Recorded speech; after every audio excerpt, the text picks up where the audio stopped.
사람들이 자신의 일상 속에 경험하는 깊은 묵상을 가지고 하나님께 나아가고 있습니다. 그 묵상의 일부를 함께 나누고자 합니다. 일을 시작하면서 귀가 시간이 너무 늦어졌다. 아이들을 위해 선택한 일이기도 한데 아이들과 함께 할 수 있는 시간이 없다. 집에 오면 씻고 재우기 바쁘다. 아이들 취침 시간도 많이 늦어졌다. 열심히 일하려고 노력하고 있는데 이게 맞는 건지 모르겠다. 욕심 같아선 경제력도 갖추고 아이들도 잘 양육하고 싶은데 너무 어렵다.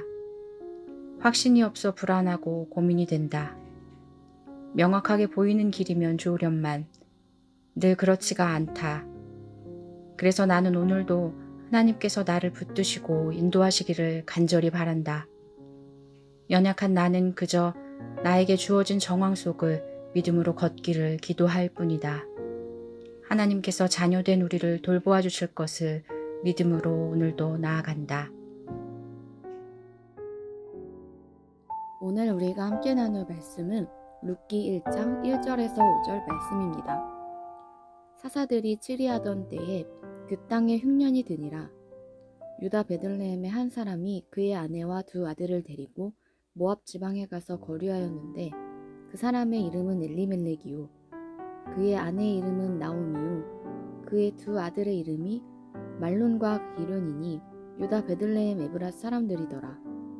그들이 모압 지방에 들어가서 거기 살더니 나오미의 남편 엘리멜렉이 죽고 나오미와 그의 두 아들이 남았으며 그들은 모압 여자 중에서 그들의 아내를 맞이하였는데 하나의 이름은 오르바요 하나의 이름은 루시더라. 그들이 거기에 거주한 지 10년쯤에 말론과 기럨 두 사람이 다 죽고 그 여인은 두 아들과 남편의 뒤에 남았더라. 아멘.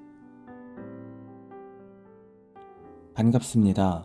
오늘 룻기 1장 1절에서 5절을 중심으로 최선의 선택과 그 결과라는 제목으로 말씀 나누겠습니다. 오늘 본문 1절은 룻기의 배경 전반에 대한 내용을 담고 있습니다. 1절입니다.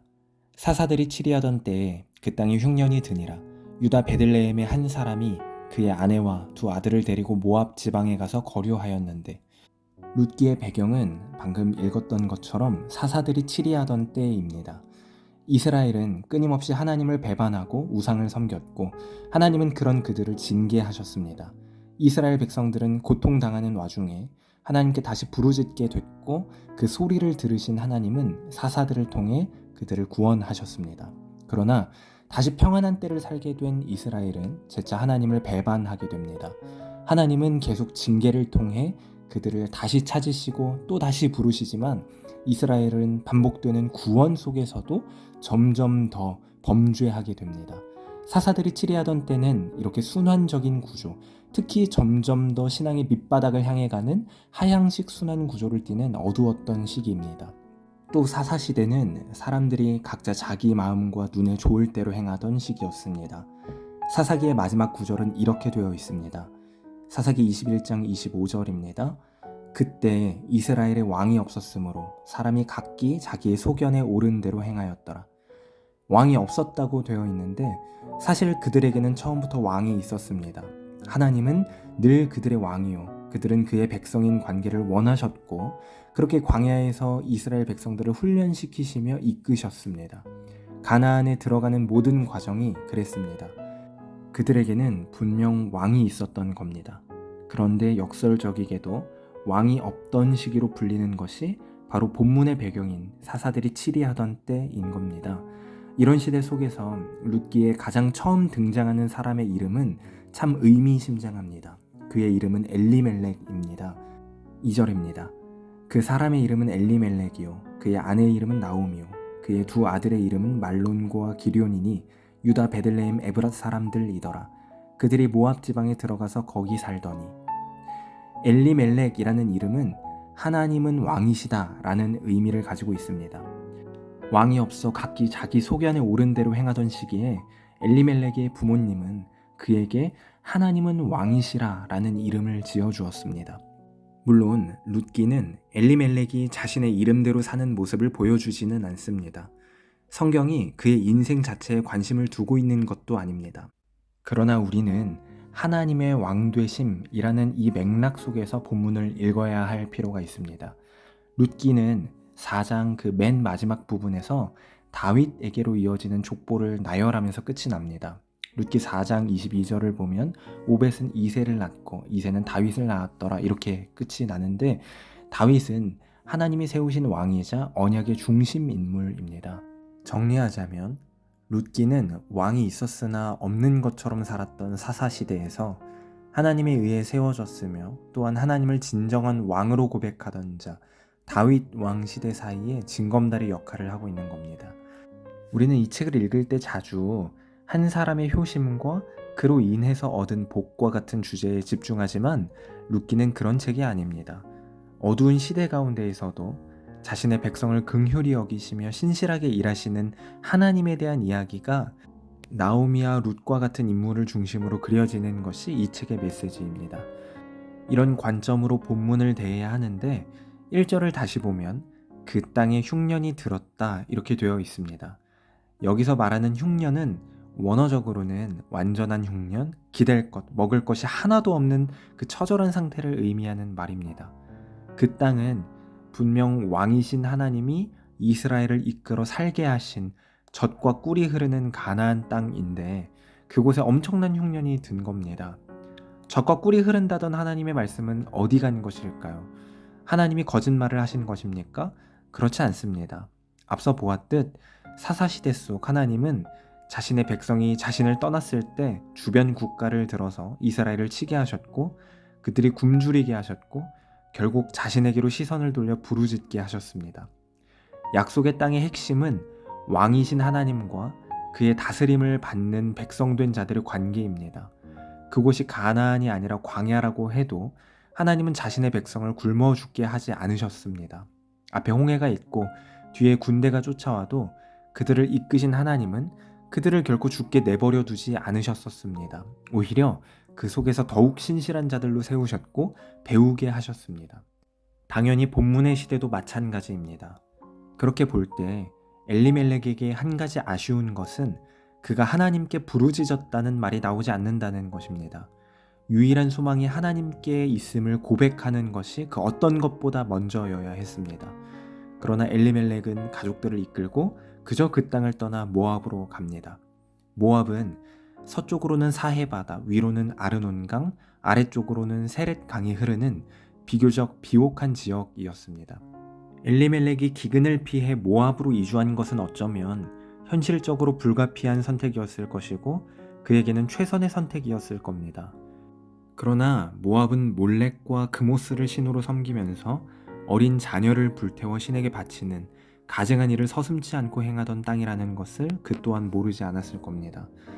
그래서 그랬는지 물론 그가 처음부터 모압 땅으로 아주 이사하여 눌러 살려고 했던 것은 아닙니다. 1절에는 거류하다 라는 표현을 쓰고 있는데 이 말은 여행자로서 임시로 거주하는 것을 뜻하는 말입니다. 그러니까 기근을 피해 임시로 거주하다가 다시 돌아오려고 했다는 말입니다. 그런데 어떤 이유에서인지 그 단어가 2절에서는 살더니 또 4절에서는 거주한지라는 말로 점차 바뀝니다. 살더니에 해당하는 말은 거기 있기로 했다라는 말이고 거주했다라는 말은 자리 잡다라는 의미가 있는 말입니다.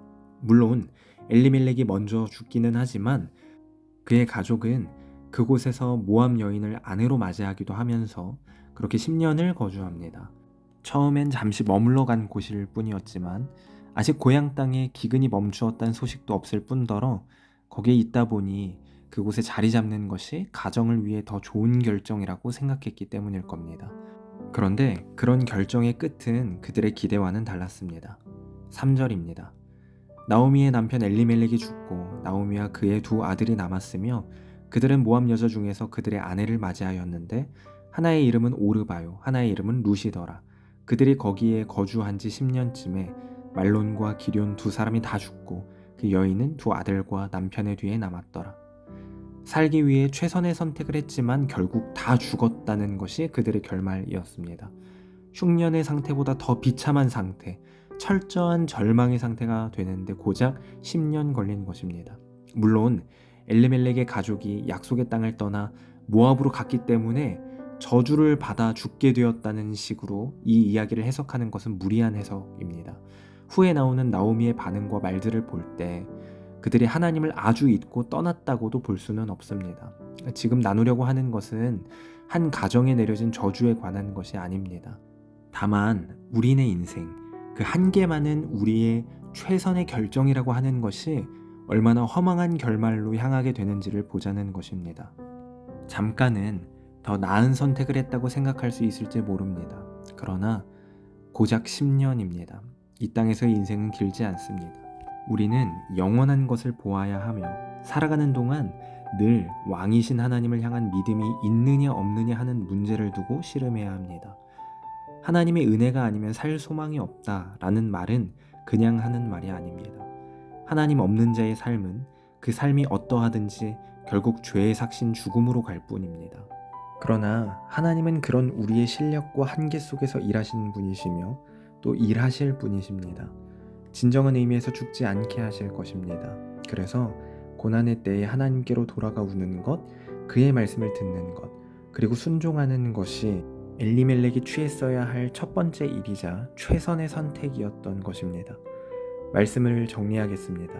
흉년을 피해간 모압 땅에서 엘리멜렉은 죽었고 그의 아들들도 다 죽었습니다. 그게 그들의 결론이었습니다. 어떤 이들은 본문을 보면서 전쟁 난민의 상황이나 아프리카의 기근을 예로 들며 완전한 흉년에 처해본 적도 없으면서 공감적인 접근을 해주지 못하느냐라고 말할지도 모릅니다. 가족들 다 굶어 죽는데 그럼 가만히 있는 것이 말이 되냐? 이런 식으로 말할 수도 있을 겁니다. 그런 말이 아닙니다. 당연히 성경은 대책 없이 살라고 하지 않습니다. 그러나 동시에 처한 모든 상황 속에서 창조주시며 모든 것의 왕 되신 하나님을 바라보고 의지하라고 말합니다. 생존을 위해서 누구나 공감할 만한 결정, 그 최선의 선택을 했지만 그 결과가 그저 죽음뿐이었다라는 것이 오늘 본문입니다. 사랑하는 성도 여러분, 그것이 한계많은 우리의 실력입니다. 그러니 어떤 상황에서든 우리는 우리의 결정에 믿음을 담아내야 합니다. 하나님은 그의 백성 된 우리를 결코 버려두지 않으십니다. 자라게 하실 것이고 가장 온전한 길로 이끄실 것입니다. 그렇게 말씀을 기억하면서 우리의 한계를 인정하게 되시기를 바랍니다. 오늘을 오직 하나님의 백성으로 살아내는 모두 되시기 바랍니다. 기도하겠습니다. 살아계신 하나님 감사합니다. 하나님의 은혜 아니면 살 수 없는 게 우리임을 고백합니다. 그 어떤 최선의 선택과 결정을 한다 하더라도 결국 하나님 없는 죄인된 우리가 만들어낼 수 있는 것은 아무것도 없음을 또한 고백합니다. 이 시간 하나님의 은혜를 구하오니 우리의 왕으로서 다스려 주시고 갈 길을 보게 하시고 그 길을 걸어낼 믿음과 소망을 더하여 주옵소서. 감사드리며 예수님 이름으로 기도합니다. 아멘. 하나님이 오늘을 선물로 허락하셨습니다.